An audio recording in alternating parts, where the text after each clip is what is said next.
Okay, so this time our topic is about operation strategy and competitive advantage. Operation strategy refers to the set of decisions and actions that an organization undertakes to achieve its business objectives through effective management of its operation functions. It involves aligning the organization's operations with its overall business strategy to create a competitive advantage in the marketplace. Operation strategy encompasses a wide range of areas, including product design, process design, capacity planning, supply chain management, and quality management. Because a key objective of your operation strategy is to create a value for customers while efficiently utilizing resources and capabilities. And this involves identifying and understanding customer needs and preferences and designing operation processes and systems to meet those needs effectively. So by delivering superior value to customer through its operations, an organization can differentiate itself from competitors and gain a competitive advantage. And operation strategy also involves making strategic decisions about organizations' productions and service delivery processes. This include determining the optimal mix of in-house production, outsourcing and outsourcing, as well as designing flexible and agile production system to respond quickly to changing market conditions and customer demands. And to give us more details about the topic, let us all welcome our presenter. Good morning, Doc. Good morning, classmates. So I will be going to report operation strategy and a competitive advantage. First, the role of operation strategy. The role of operation strategy is to provide a plan for the operations function so that it can make the best use of its resources. The operation strategy specifies the policies and plans for using the organization resources to support its long-term competitive strategy. This includes the location, size, and type of facilities available, workers' skills and talents required, use of technology, especially process needed, special equipment and quality control methods. So yung operational strategy at competitive advantage is kailangan po talaga they are partner po. So to maintain the competitive position in the marketplace, a company must have a long-range plan. This plan needs to include the company's long-term goals, an understanding of the marketplace, and a way to differentiate itself from its competitors. All other decisions made by the company must support this long-range plan. Otherwise, each person in the company will pursue goals that he or she considered important, and the company will quickly fall apart. Example, the functioning of football team on the field is similar to the functioning of the business and provides a good example of the importance of plan or vision. Before the plays are made, the team prepares a game strategy. Each player of the team must perform a particular role to support this strategy. The strategy is a game plan. So, it designs so that the team can win. Imagine that would occur if individual players decided to do plays that they thought were appropriate. Certainly, the team's chance of winning will not be very high. A successful football team is a unified group of players using their individual skills in support of winning strategy. The same is true of the business. So next, the importance of operation strategy. So yung sa taas po is the business strategy defines a long range of plan for the company. So for a company to succeed, the business strategy must be supported by each of individual business functions, such as operations, marketing, and finance. So marketing strategy defines marketing plans to support the business strategy. The operation strategy develops a plan for the operation function to support the business strategy. So, and then the last is the finance strategy. Develops financial plans to support the business strategy. So, each of the department must have a specific role for them to be a successful organization.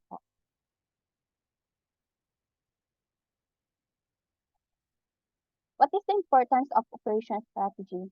A company's business strategy is developed after its manager have considered many factors and have made some strategic decisions. These include developing and understanding what business the company is in, the company's mission. So analyzing and developing an understanding of the market, environmental scanning, and identifying the company's strengths or the core competencies. So first, mission. This statement that answers three overriding questions. What business will be the company be in? So either selling personal computers, operating an Italian restaurant.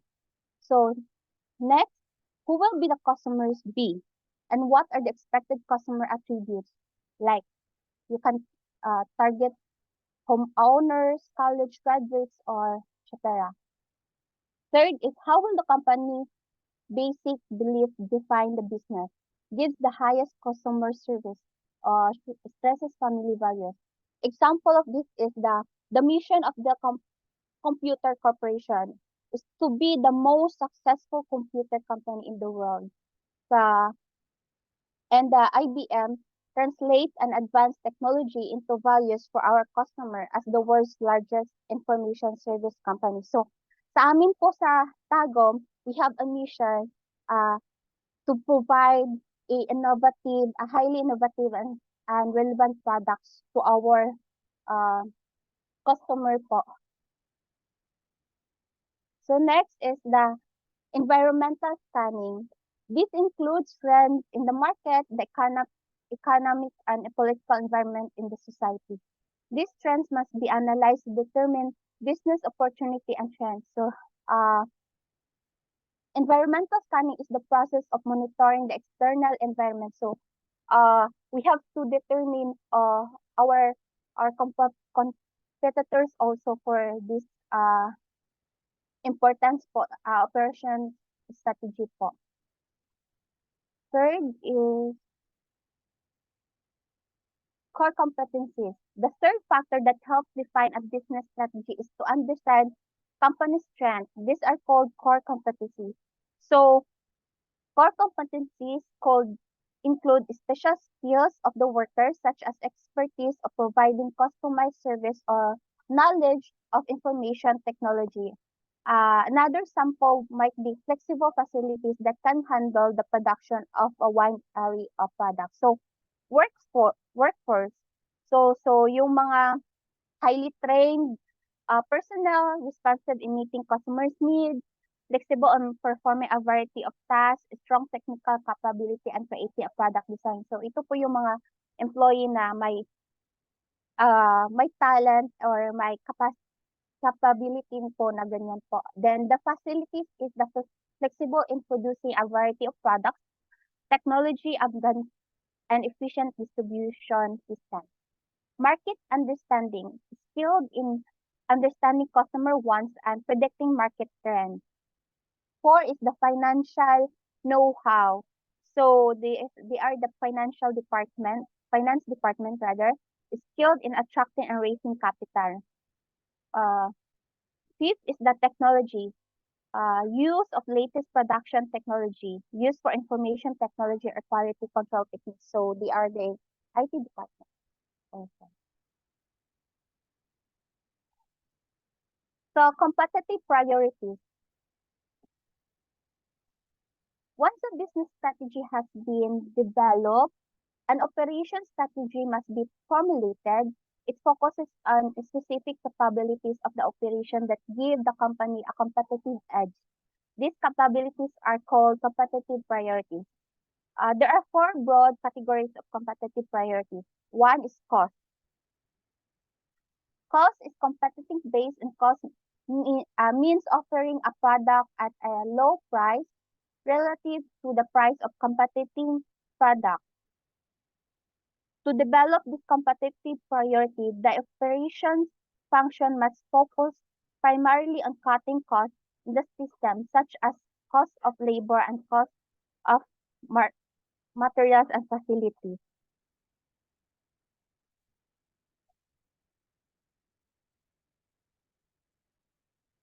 Second is the quality. So, even na magka-cost cutting yung, technically, basta magka-cost cutting is, the finance department must, de-analyze that the organization must, need to cost cutting. So, but we have to know that hindi po talaga ma-defeat ang quality ng product natin as a business, as a organization. So, many companies claim that quality is their top priority and many customers say that they look for quality in the product we buy.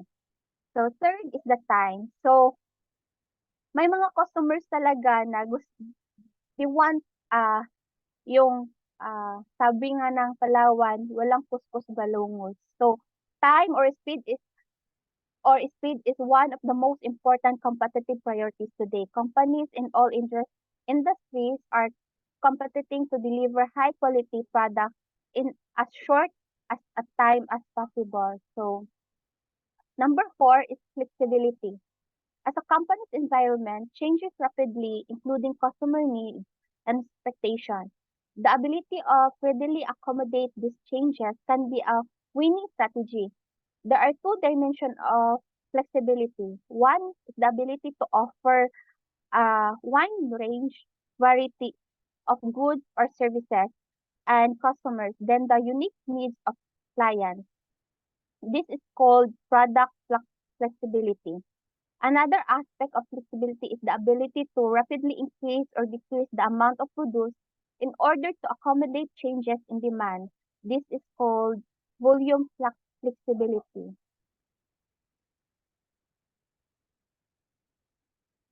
The strategic role of technology. Nowadays, tech internet-based is very vital to how to develop marketing strategy or how to develop operational strategy for each business. So companies can use technology to help them gain or an advantage over their competitors. For this reason, technology has become a critical factor for companies in achieving a competitive advantage. There are three primary types of technology. First type is product technology, which is any new technology developed by a firm. An example of this will include Teflon. The material used in no sticky fry pans, Teflon become emerging technology in the 1970s. So, majority of us, yung non-sticky pan yun na po yung ginagamit natin or yung example yung air fryer, though we don't need to lesser oil, so lesser po yung possibility po na maraming cholesterol sa ating katawan. Unlike the old one po na yung kung maliit lang po yung oil is technically hindi po talaga maluluto lahat yung piniprito natin. So the second type is the technology is to process technology. It is the technology used to improve the process of creating goods and services. Example of this technology include computer-aided design or CAD and computer-aided manufacturing. These are technologies that uses computers to assess engineers in the way they design and manufacture products. So the last type of technology is information technology, which enables communication, processing, and storage of information. Information technology has grown rapidly over recent years and has had a profound impact of business. So, itong information technology is usually sa how to store yung mga documents po. Example po sa finance department, yung hard copy po nila is kailangan po talaga may storage po din po sa computer for them po, the backup po. So the next po is productivity measures. A measure of how efficiently inputs are being converted into outputs is called productivity. So when it comes of how to usually this productivity measures is from the cost analysis po. So productivity measures how well the resources are utilized, ganun po. It is computed as a ratio of outputs, goods and services, to inputs, labor and materials. The more efficiently a company uses its resources, the more productive it is. So productivity is equal to output divided by input. This measure how efficiently an organization converts inputs into outputs. So there are three on how to compute productivity. First is total productivity measure. Productivity measure is computed as a ratio of all output to all organization, as the illustration po sa gilid po. Third is the partial productivity. Productivity computed as a ratio of output to only one input, labor, materials, and machines. So the last is multi-factor productivity measures. So productivity computed as a ratio of output several but not all inputs. So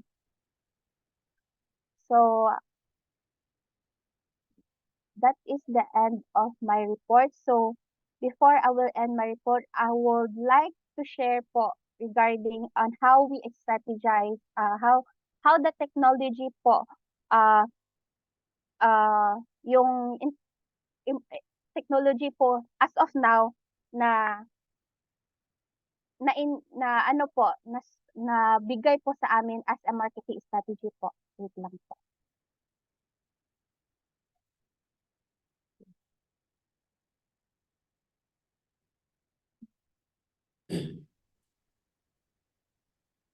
Okay. Operation strategy plays a vital role in shaping the organization's cost structure and profitability. By optimizing processes, reducing waste and improving efficiency, operation strategy can help lower production costs and improve margins, thereby enhancing the organization's competitiveness in the marketplace. One of the primary ways operation strategy contributes to competitive advantage is through the development of distinctive capabilities and competencies. So by investing, sabi nga ni presenter, in technology, talent, and process, innovation, organization can build unique strength in areas such as speed, flexibility, quality, and customer service, which differentiate them from competitors and create barriers to entry. Effective operation strategy also involves aligning operations with the organization's overall competitive positioning and differentiation strategy. Let's say, for example, an organization pursuing a cost leadership strategy may focus on achieving economies of scale, standardizing processes, and minimizing production costs, while a company or organization pursuing a differentiation strategy may prioritize product innovation, customization, and superior quality. Operation strategy encompasses continuous improvement and innovation to stay ahead of competitors and adapt to changing market dynamics. And this involves fostering a culture of innovation, investing in research and development, and continuously evaluating and refining operation processes to enhance performance and competitiveness.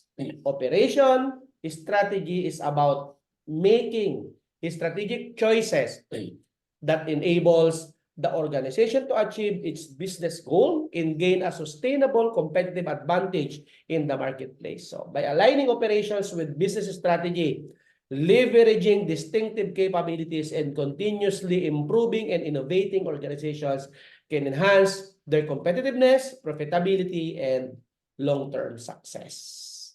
So I think that's it for this topic.